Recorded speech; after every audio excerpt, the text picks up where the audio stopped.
Okay, how to clean up blood. Well, let me show you what's happened here again. There's Giant Puppy there. He's cut up his dew claw and he's got blood everywhere. Okay, that happens with the dogs a lot, and you know, people bleed and everything else, you get blood. So, how to clean it up? How to clean up blood is real easy. You use hydrogen peroxide, okay?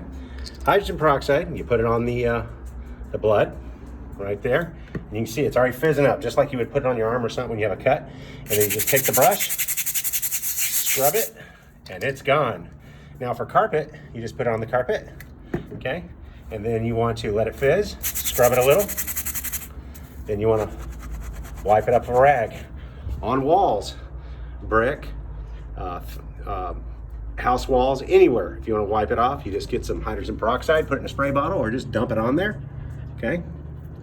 Right there, I've dumped some on there.